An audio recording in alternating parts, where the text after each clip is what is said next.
चलिए दोस्तों, बात करते हैं गुजरात टाइटंस और चेन्नई सुपर किंग्स के बीच खेले जाने वाले पहले सेमीफाइनल के मुकाबले की। और आईपीएल का सेमीफाइनल दोस्तों बहुत ही बड़ा मुकाबला है। तो सबसे पहले जानते हैं पिच रिपोर्ट क्या कहती है। आप देखिए, यह match M A Chidambaram stadium Chennai में खेला जाएगा और इसकी पिच रिपोर्ट जो होती है दोस्तों, इसका बाउंड्री डायमेंशन थोड़ा बड़ा होता है, ध्यान रखिएगा। सेकेंड इनिंग के बैट्समैन आउट हो सकते हैं जल्दी जिनका सेलेक्टिंग परसेंट ज़्यादा है। और आपको पता है कि फैंटेसी या ग्रैंड लीग में रिस्क होता है। इसमें आप वही पैसा लगाइए जिस पैसे को खोने का दम रखते हैं, जिसके जाने से आपकी लाइफ में कोई भी प्रॉब्लम नहीं होती। अर्थात आप जैसे स्वस्थ व्यस्त मस्त रहते हैं बिल्कुल वैसे ही रहें, नो प्रॉब्लम इन लाइफ। और अपनी टीम बनाने में अपनी रिसर्च जरूर करें। आते हैं विकेट कीपर सेशन में। अब देखिए, रिस्क लेने वाला सेशन विकेट कीपर और बैट्समैन दोनों बैट्समैन की श्रेणी में ही आते हैं और ऑलराउंडर और बॉलर दोनों बॉलर की श्रेणी में आते हैं। इन चार ऑप्शन को आपको सिर्फ दो ऑप्शन में बदलना है। चार ऑप्शन आप ध्यान मत रखिए, सिर्फ दो ऑप्शन ध्यान में रखिए। चलिए, तो यहाँ से मैंने वृद्धिमान साहा को सिलेक्ट किया। देखिए, साहा को सिलेक्ट करने का कारण है सिलेक्टिंग परसेंट कम है और इक्वल चांस है डेविड कॉनवे प्लस साहा। और ये सेमीफाइनल का मुकाबला है, आपको ध्यान में रखना है जो जीतेगा सीधा फाइनल में पहुंचेगा। इसलिए अब यहाँ पॉइंट सिस्टम कैलकुलेशन कुछ भी काम नहीं करेगा। अब देखिए, साहा मेरी टीम में। और दोस्तों, जो फाइनल का मतलब सेमीफाइनल या फिर फाइनल जो खिलाया जाता है उसके कई रूल्स होते हैं। तो उसमें एक रूल इसमें फॉलो किया गया जो कि आईपीएल में लगातार फॉलो होता आ रहा है। अब देखिए, वृद्धिमान साहा को मैंने सेलेक्ट किया है और मैं डेविड कॉनवे क्यों ड्रॉप किया है। सबसे पहली बार डेविड कॉनवे कब मैं ड्रॉप करूँगा, जब ये सेकेंड इनिंग में बैटिंग करेंगे तब, क्योंकि ये लेफ्ट हैंड बैट्समैन है। और मैंने यहाँ से मोहम्मद शमी जो कि आउट कटर इन कटर दोनों प्रकार की बहुत ही बढ़िया बॉलें करते हैं, मतलब इनको मारने तो देंगे नहीं बिल्कुल। और जब मारने देंगे नहीं तो ये मारने का प्रयास जरूर करेंगे। जब मारने का प्रयास करेंगे तो वहाँ ये आउट हो सकते हैं।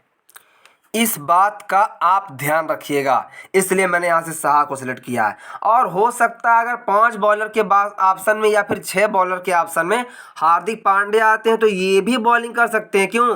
क्योंकि इम्पॉर्टेंट मैच है, सेमीफाइनल का मैच है और इसमें कुछ भी हो सकता है। कोशिश करेगी गुजरात इस मैच को जीतने की। और देखिए, हमारे जो धोनी सर हैं वो कभी भी कुछ भी कर सकते हैं, किसी भी बॉलर का क्रम कभी भी परिवर्तन कर सकते हैं। अब क्या होगा दोस्तों, यह डिसीजन कौन लेगा? टॉस के बाद ही मैं डिसाइड कर पाऊंगा कि क्या होगा, कैसे होगा। उसके बाद आपको एक अपना प्रेडिक्शन करना होता है। इससे पहले आप जितनी भी प्रेडिक्शन की वीडियो देखेंगे दोस्तों वह बेकार होती हैं।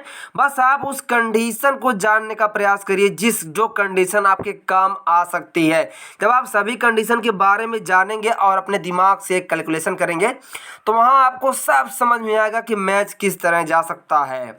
चलिए, तो मैंने यहाँ से साहा को ट्राई कर लिया है। धोनी काफ़ी किसी एक टीम में आप ट्राई कर सकते हैं क्योंकि ये काफ़ी लेट आएंगे और एक गेम फिनिशर का रोल निभाते हैं। तो यहाँ से वृद्धिमान साहा मेरी टीम में होने वाले। आते हैं बैट्समैन सेशन में। देखिए, गायकवाड़ फॉर्म में है। कंडीशन क्या होगी, किसी भी कंडीशन में आप इनको ट्राई कर सकते हैं क्योंकि अच्छे फॉर्म में बिल्कुल सेमीफाइनल मुकाबला चलेंगे। गिल अच्छे फॉर्म में है। शिवम दुबे कंसिस्टेंस रन बना रहे हैं, लेकिन इनके बगल में एक अच्छा ऑप्शन अजिंक्य रहाणे, अगर ये खेलते हैं तो। और अगर गुजरात फर्स्ट इनिंग में बैटिंग करती है तो डेविड मिलर को प्रमोट किया जाएगा। क्यों? कि कारण क्या है, ताकि फर्स्ट इनिंग में गुजरात ज़्यादा स्कोर खड़ा कर सके। जब ज़्यादा स्कोर खड़ा कर लेगी तो सेकंड इनिंग में क्या होता है, मेंटली प्रेशर होता है, वहाँ हिटिंग करनी ही करनी होती है। और जब आप हिटिंग कंटिन्यू करते हैं तो क्या होता है, विकेट गिरता है। मतलब बैट्समैन जब हिटिंग करता है तो उसे पवेलियन की राह जल्दी पकड़नी पड़ती है क्योंकि कोई भी काम जल्दी ठीक नहीं होता। चलिए, तो बाय डिफ़ॉल्ट आप दुबे को ट्राई कर सकते हैं। रहाणे अच्छा ऑप्शन है। मिलर जब गुजरात फर्स्ट इनिंग बैटिंग करती है तब अच्छा ऑप्शन रहेगा। और रायडू या तेवतिया को आप किसी एक टीम में स्टेप बाय स्टेप ट्राई कर सकते हैं क्योंकि ये गेम फिनिशर है। इनके पास बहुत ही मिनिमम चांस होता है। चांस तो आपको सबसे पहले देखना है। तो फिलहाल के लिए मैंने अभी दुबे को रख लिया, लेकिन फाइनल डिसीजन टॉस के बाद। चलिए आते हैं ऑलराउंडर सेशन में। जडेजा मस्ट पिक है, अपने कोटे के पूरे ओवर कर रहे हैं। हार्दिक पांड्या कर सकते हैं, चांसेस ज़्यादा है इस मैच में। और मोइन अली अगर ये खेलते हैं और 5 बॉलर की श्रेणी में आते हैं, 5 बॉलर के ऑप्शन में आते हैं, तो मैं इनको ज़रूर ट्राई करूँगा। यही वो प्लेयर है, जब कमाल करेंगे तो आपकी टीम कहाँ जाती है आपको पता है। लो सिलेक्शन वाले प्लेयर जब कमाल करते हैं तो आपको पता है, मैंने बार बार बहुत सारी वीडियो में आपको ये जानकारी दी है। सनाका खेलते हैं या फिर विजय शंकर, किसी एक टीम में स्टेप बाय स्टेप ट्राई कर सकते हैं। लेकिन अगर गुजरात पहले बैटिंग करती हो तो विजय शंकर एक बहुत ही अच्छा ऑप्शन आपके लिए हो सकता है, क्योंकि ये 1 डाउन भी आ सकते हैं, 2 डाउन भी आ सकते हैं। इस बात को ध्यान रखिएगा। तो फिलहाल के लिए मेरी टीम में मोइन अली को मैं सेलेक्ट कर लेता हूँ। अब चलिए आते हैं बॉलर सेशन में। अब देखिए राशिद खान मस्ट पिक है, मोहम्मद शमी मस्ट पिक है। मैंने शमी को किस लिए रखा, डेविड कॉर्न तभी मैंने ड्रॉप किया है। ये कॉम्बिनेशन का फैक्टर है, right hand plus left hand जो कॉम्बिनेशन बनता है। आपको पता है right hand bowler left hand batsman out कर लेता है। और जब आपने दोनों को रख लिया उसकी भी कंडीशन बनती है, लेकिन बाद में बैट्समैन आउट होना चाहिए। बहुत सारी कंडीशन बनती है दोस्तों, आपका दिमाग चकरा जाएगा अगर आपको सारी कंडीशन बताई जाएगी। तो मैंने शमी को क्यों रखा, सिंपल सी बात आपने जान ली। पथिराना देखिए, अगर चेन्नई सेकेंड इनिंग में फिर से बॉलिंग करती है तो पथिराना श्योर है इसको बॉलिंग के लिए लाया जाएगा, क्योंकि एक एक्स्ट्रा बैट्समैन शुरुआत में खिला लेंगे इम्पैक्ट के रूप में, और इस इम्पैक्ट में उस इनिंग में 4 ओवर बॉलिंग करा लेंगे। और यहाँ से मैसूर थिक्साना ग्रैंड लीग पिक कभी भी बन सकते हैं। आपने देखा कि ये आखिरी ओवर में 2 विकेट लेकर चले गए। तो मैं इस प्लेयर को ड्रॉप करने वाला बिल्कुल भी नहीं अगर ये खेलता है तो। अब देखिए पथिराना भी ज़्यादा चांसेस आज खेलेगा क्योंकि आज मुकाबला करो या मरो वाला है, मतलब करो या फिर मरकर भाग जाओ यहाँ से। अब देखिए मैसूर थिक्साना भी, अब अगर और कोई ऑप्शन यस दयाल खेलते हैं तो इनसे 1-2 ओवर कराया जा सकता है, ज़्यादा ओवर नहीं कराया जाएगा। अगर ये 5 बॉलर के ऑप्शन में होते हैं तो ये 4 ओवर कर सकते हैं, अन्यथा की स्थिति में 1 या 2 ओवर इनसे कराया जा सकता है। और कोई खेलता है तो उसको आप ट्राई कर सकते हैं। देखिए अच्छा ऑप्शन तुषार देशपांडे है, पूरे 4 ओवर, दीपक 4। 5 बॉलर के ऑप्शन में होते हैं तो पूरे 3 ओवर 4 ओवर कर सकते हैं। मोहित शर्मा 5 बॉलर के ऑप्शन होते हैं तो 2 ओवर कर सकते हैं, 3 ओवर कर सकते हैं, क्योंकि हार्दिक पांड्या भी ओवर कर सकते हैं। नूर अहमद पूरे 4 ओवर कर रहे हैं तो ये 4 ओवर पूरे कर सकते हैं अगर ये 5 बॉलर के ऑप्शन में होते। ध्यान रखिएगा ये बहुत ही लेफ्ट आर्म चाइनामैन बॉलर है, और लेफ्ट आर्म चाइनामैन सबसे ज़्यादा गुगली बॉल करता है। गुगली का मतलब होता है बॉल टिप्पा पड़ने के बाद किस तरफ मुड़ेगी आपको नहीं पता होता, बैट्समैन उसमें चकवा खा जाते हैं और ईजिली 1 ओवर में 2-3 विकेट ये निकाल सकते हैं, क्योंकि ये मिडिल में बॉलिंग करते हैं। अब आप कर क्या सकते हैं, देखिए अगर मान लीजिए चेन्नई पहले बैटिंग करती है तो आप रहाणे को ट्राई कर लीजिए फर्स्ट इनिंग में। अगर चेन्नई सेकंड इनिंग बैटिंग करती है तो रहाणे के प्लेस पर आप यहाँ से थिक्साना को ट्राई कर लीजिए, 4 ओवर तो करेगा पहले।